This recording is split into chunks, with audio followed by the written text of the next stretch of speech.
What's up, guys? Mason the Brock Henderson here, and this is Legends of Tomorrow, Season 5, Episode 5, Ahead of Her Time. But it's... when I read the title, I figured it would probably be about Marie Antoinette, but what I found odd is that most of the people that we've been dealing with have been very evil.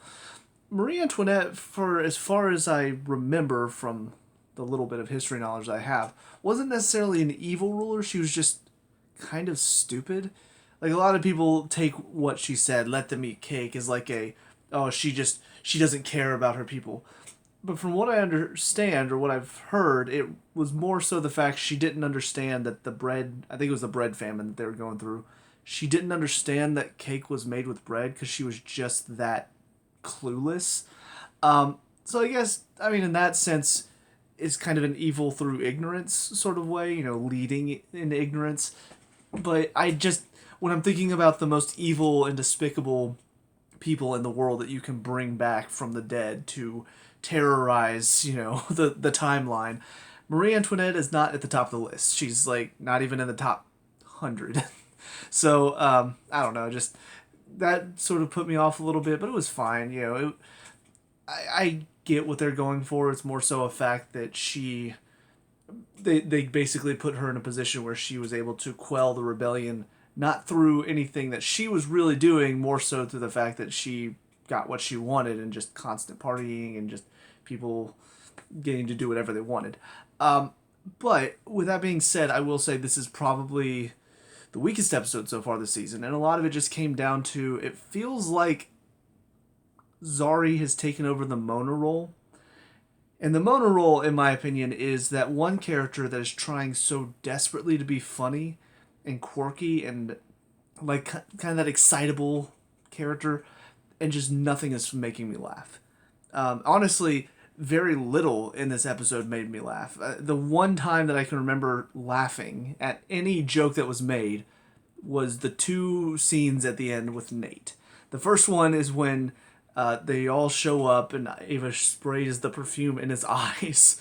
And it just, first of all, the fact that she sprayed him in the eyes and then also his scream was just perfect. Like, just, I don't know, just something about a good scream can really make me laugh. And then on top of that, whenever he sees her boyfriend who is just in a s'mores head, which I thought was really dumb, but he just gets up there, oh, you're Zari's boyfriend? And then just cold cocks him. I was like, okay, that's kind of funny as well. But aside from that, nothing really made me laugh. Nothing when they went to see Marie Antoinette, nothing whenever they took her and she got her head knocked off while they were running, nothing with her in the ship. The fact that she looked like Nora was just a random, I don't know if that was supposed to be funny or not, but it was weird. Just nothing really made me laugh. A lot of decisions made were really dumb. Zari being on the team, first of all, was like very strange to me and felt sort of unnecessary. But then she gets there, and we find out, like, okay, so first of all, she understands the party atmosphere. So it's like, of course, she gets put on the one mission where her skills of being an influencer and being somebody who can get into parties comes into play. But then on top of that, apparently this is perfume related, which also is something that I'm just like, okay, so essentially in the one episode where we need to prove why she's on the team, we're on a mission where specifically what she does is useful. But if we were in any other situation where parties weren't involved and perfumes were not involved, would she have been able to do anything at all? Probably not. So I'm just like, this is already stupid and convenient. But everybody on the team is stupid because it took me like 3 seconds once the guys all got affected and the two people, Zari and Ava, that had her perfume weren't. Like, okay, so it's the perfume, right? Like, it's her perfume that she's using that's making everybody act like this. And it's Zari's perfume that's stopping it for whatever reason. Come to find out later, clogs up the nasal cavity so you can't smell anything else. So it's just like, that should have been figured out instantly, and they should have just gone and gotten the perfume and taken Marie Antoinette with them. But no, we got to go through this whole thing where we take her to the ship and we're not really sure what it is. We're trying to figure out what exactly is going on. And then Zari stupidly just, oh, I want to know my future even though I was told not to. So she asked Gideon to show her, which Gideon agrees with her. Don't know why, because I thought Gideon was more than just like a program running the ship. I thought she was like an AI that understood, okay, no, Ava said don't do this, so I'm not gonna do this because she's the captain. But then Zari's like, no, I want it. Okay, I'll do it. And then whenever she finds out about the perfume, and she's like, I'm gonna take it and I'm gonna use it on myself so I become more popular, which is already dumb because you just saw people were literally dying because of this perfume, but you're just like, I don't care if everybody dies as long as I'm popular. So that's already stupid. But then Gideon doesn't do a thing to stop her. Just like, why? How does that make any sense? Gideon should see that and go, you know what? No, I'm not going to let you do that. And then maybe if, because we saw she was able to hack into Gideon before, if she did that and she hacked into Gideon and then got out, that would be one thing. Or the fact that Gideon doesn't even tell the rest of the team, hey, this is what Zari's doing, you might want to go stop her. None of that. She just lets her go. Because we need to have conflict in this episode. Not only that, but freaking Marie Antoinette's body, which was strapped down to a chair, or to like a gurney type thing, just from wrestling alone just pops it off, which they were easily able to carry her onto the ship. So clearly she didn't have any superhuman abilities, but then all of a sudden now she has superhuman abilities and she can take on Rey in a fight, and then as Mick's about to blow her body away with the fire gun or whatever, Rey knocks it out of his hands into Marie Antoinette's hands just so there's some tension, because now she's got the flamethrower, now she's going to shoot fire at them. I'm like, this is all so stupid and contrived. The writing and the directing and everything on this episode was just stupid. Zari puts the perfume on her and just carries it around like this, and then gets knocked and goes all over her. Now everybody's like trying to tackle her because they want her so bad. And then they're just like, well, we gotta wipe it off somehow. I'm like, okay, well then just go into the fountain. And Ava's like, here, come here. Grabs her hand and then jumps in with her for some reason. Because I guess Zari couldn't jump in by herself or something. It's just all dumb. It's all really, really, really stupid. And again, not that Legends has not had stupid moments before, but if it's funny enough, I can overlook it. Again, Nate punching the boyfriend in the face, like that whole jealous storyline, not exactly something I'm normally into, and I am kind of like, okay, Nate and Zari they're fine, but I'm not really super into their relationship. But that's funny. Him just walking up, oh, you're Zari's boyfriend? Bop! Just, that is hilarious to me. The random acts of violence, it can make me laugh. But that's about it. Nothing else really stood out to me as like super funny or clever or funny lines or anything. So, with all that being said though, the one good thing that stood out in this episode, and honestly every single time we cut away and back to what the team was doing, made me groan because I wanted to get back to the other story, is Constantine's story. And I really hope this is not the end for him at the end of this episode, because I love this story that they're telling. I mean, first the ghost gets out and just like, okay, so what is this all about? Finding out that this is Astra's mother, which I don't know if they're implying that it might be that Astra's Constantine's kid, maybe? Possibly. It could be. I mean, she left him, or Nat left him at some point, so there's a very good chance she met another guy and then had a kid with another man. But it does raise the possibility to me that, like, maybe Astra's his daughter? Possibly? I know it's not super likely, but there's a chance. But I mean, it's a very interesting story of he was with this woman, but then he wanted to practice this magic, and she was like, mirror the magic. Chose the magic. She dies, and he chooses to revive her, and you would think, oh, well, he wanted to revive the woman he loved. But then she gets him to admit, no, I wanted to prove to you that me doing magic and me choosing the magic over you was a good decision. That's a very interesting story, and just seeing him be tortured by these memories and what Natalie puts him through as he's going through, or was it Natalie? I know her nickname was Nat. It may be Natalie or Natasha. I don't remember now. But just seeing what she puts John through in this house and all of the memories that he had to go through to really get him to admit the truth of what all happened. I mean, it was very intriguing, and it made John a more deep and interesting character to me. So I hope it's not the end for him, because it definitely seems like what Astra is doing this season really connects to Constantine. So for them to kill him off about halfway through, I feel like it would be I don't know. I could see him sacrificing himself at the end of the season to stop Astra. I could see that being a possibility. But seeing, like, if they just decide to kill him off halfway through the season, I feel like it's really going to lose a lot of the impact by the end of it when the team is going up against Astra, but there's no Constantine on it. It feels like it would be a lot less climactic and a lot less personal. So I really hope that they're not planning to do that. But, I mean, seeing that this woman can apparently just, oh, yeah, you want him to die of his lung cancer that he's going to die of in 10 years? Okay. Just turns the dial, and all of a sudden now he's coughing up blood, and it looks like he might be dead. It's also a scary thought, because Astra could literally just go to her at any time. Hey, could you kill them as well? Could you kill them? It does make me wonder, like, what is there a way to stop that from happening? Like, I hope there is, because one, that's super OP if you could just go to her and just be like, kill these people, and then she just does it. But also it would mean that Constantine could be saved. So fingers crossed there. But overall, I mean, that story is what's keeping me engaged, and it's keeping me wanting to see more. Because if not for that, I would just be like, watching this first episode, I would be super disappointed and very not excited to keep going for the show. So, we'll see what happens next, but that's it for this one. On to the next one. See you there. And now, episode 6, Mortal Kombat. Mortal Kombat! Dun, dun, dun, dun, dun, dun. Sorry, I mean, overall, better episode. And a lot of that just came down to the ridiculousness in this episode was more funny.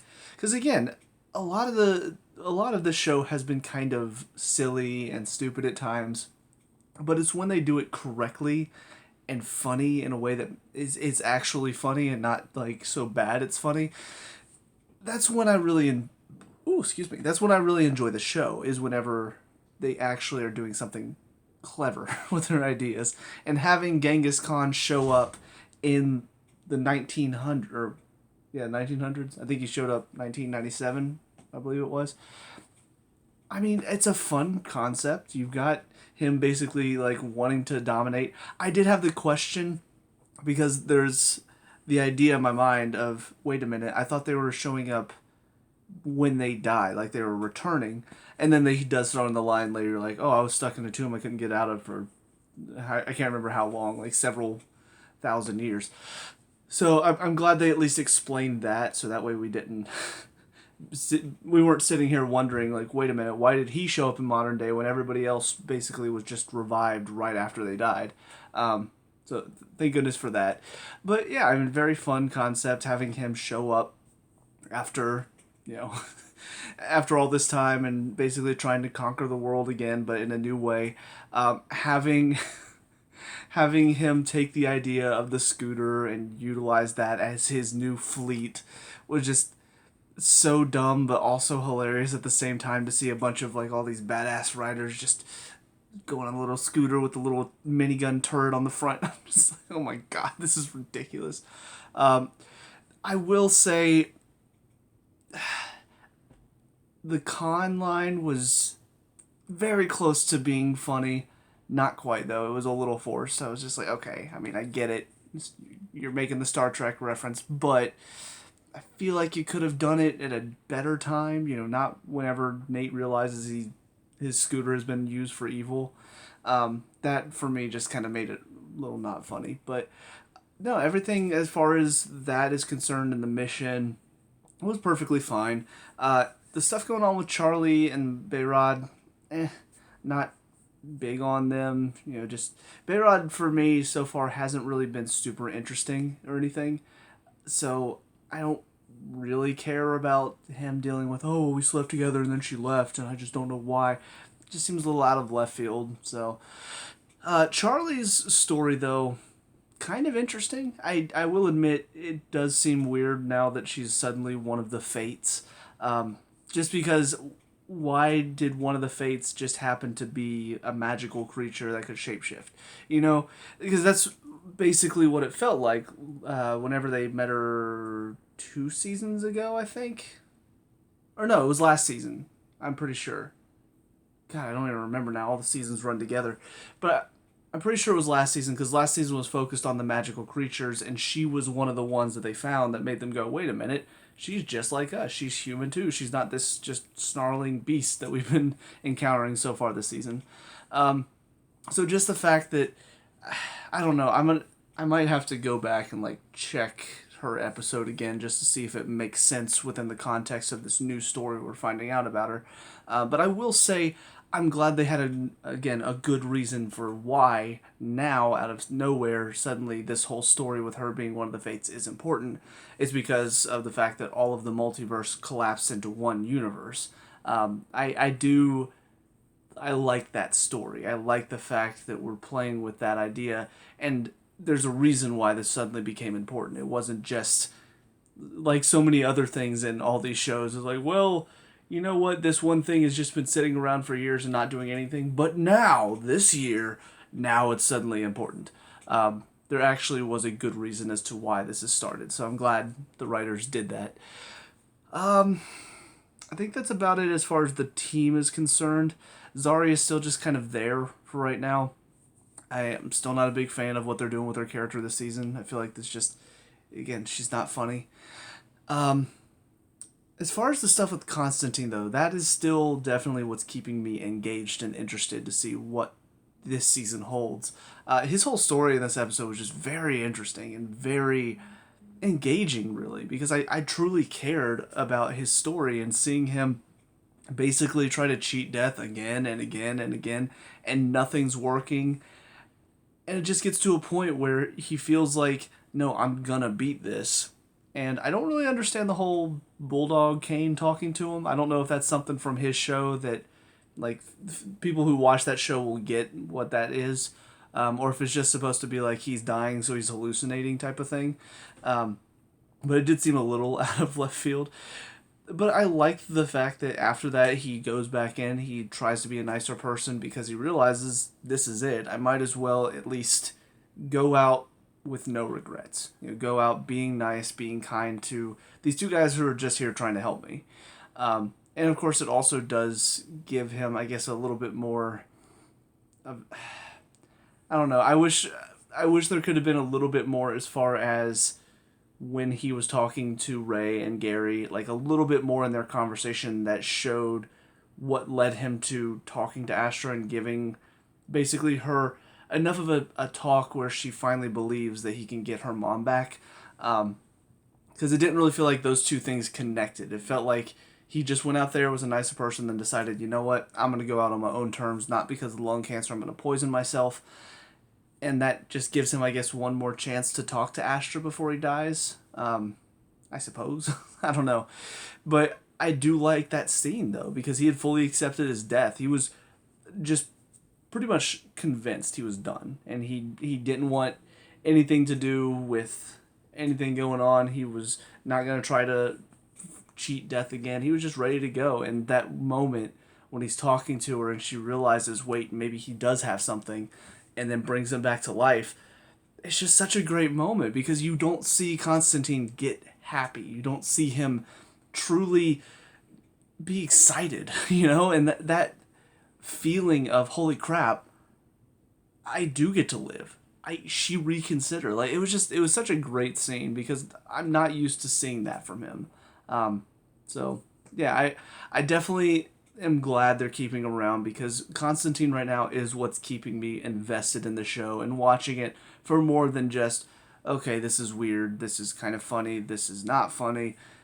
Constantine's story for me is actually well written, engaging, and really meaningful for me. So yeah, I'm excited to see where it goes. On to the final of these 3 episodes. See you there. And now episode 7, Mr. Parker's Cul-De-Sac. So when I saw the title of this and I saw the picture that's on Netflix of the 2 dolls, I'll admit I was not exactly looking forward to it. But then when I saw the premise of it, I did start to get a little bit more excited. And overall, it turned out to be a really good episode. First of all, the little side stories going on, I thought it was hilarious. Mixed story.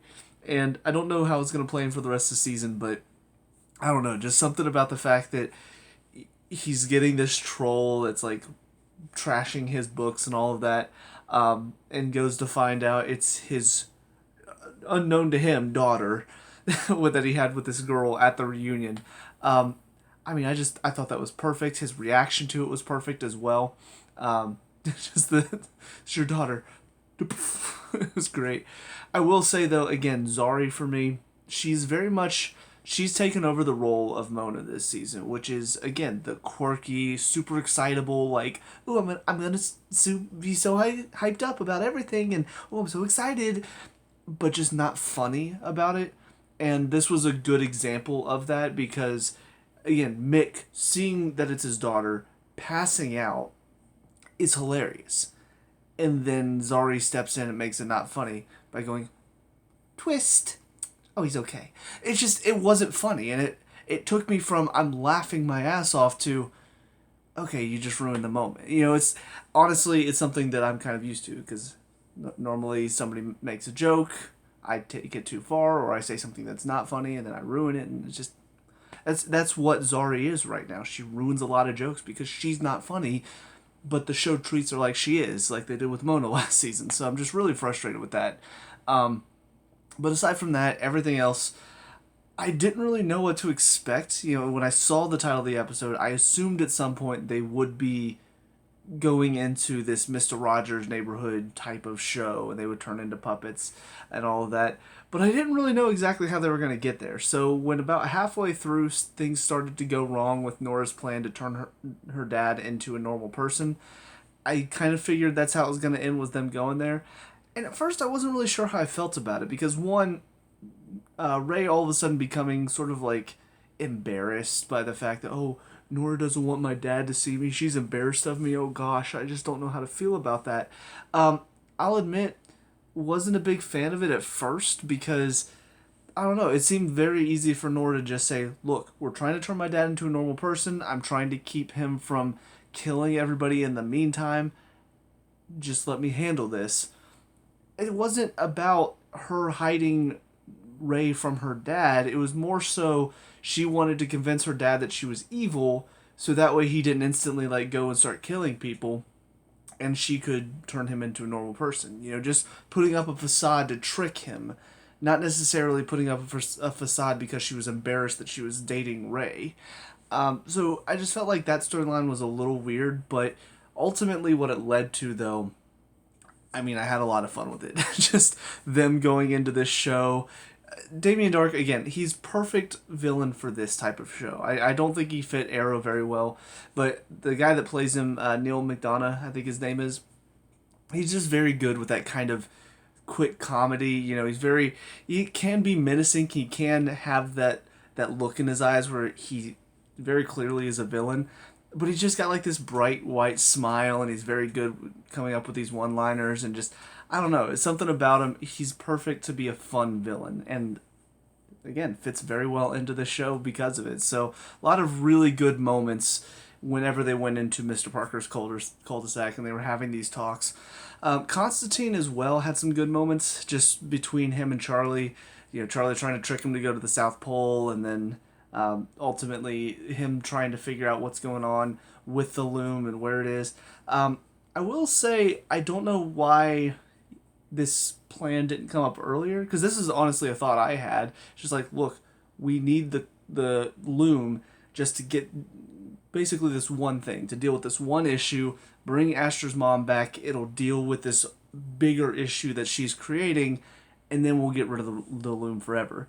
I don't know why that wasn't something that was mentioned before. I feel like that was a logical conclusion to come to, but he finally comes to that moment with Charlie in this episode, and she finally admits, okay, fine, we'll do that. So I assume now they're going to be going on a hunt for all the pieces of the loom. So I guess that's going to be sort of the second half of the season. Also, because it was mentioned at one point earlier in the episode, Gideon was like, you have a call from Mr. Dog, Sarah. So apparently she was getting calls from Wild Dog. I don't know exactly what this is about, because there was the episode where she went to Star City for a little bit and then came back, I think the next episode. So I don't know exactly what this is going to be about. I don't know what job they could be talking about. I wouldn't imagine, because I'm pretty sure I do know I saw a couple articles here and there, unfortunately. I do know that Ray at some point does leave the show, and I think this might be the season that he does. And I did like the speech that Dark gave to him at the end, like, hey, she needs to be supported, which means she needs to be out there, and I think you need to be with her too. So I like that little speech, and it's a good reason for him to leave the show as well. So I wouldn't imagine that they would get Ray off the show, but then also get Sarah and Ava off the show. But it seems like that's what they're suggesting, is that Sarah wants to go work in Star City now. I don't know what the job is exactly, because, I mean, how Arrow ended, Star City is supposed to be crime free for like what, 30 years or something like that. So I don't know exactly why she would need to go there. It's not like she needs to go stop crime or anything, because that shouldn't be happening. And then the fact that she wants Ava to go with her, I don't know. I just don't see it happening. I don't know anything about what the job is, so maybe it's not crime related at all.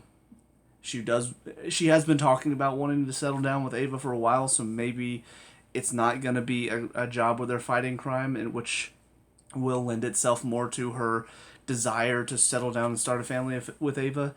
So I don't know. I'm kind of curious to see what that's about, but it was probably the weakest and out of nowhere story in this episode, full of, in my opinion, some of the best stories so far this season. And that's kind of where I am with this. It's like, it's good and it's enjoyable, but the fact that this has been the best episode far this season and there were still a lot of weak points to it, I'll admit it does not reflect well on the season as a whole.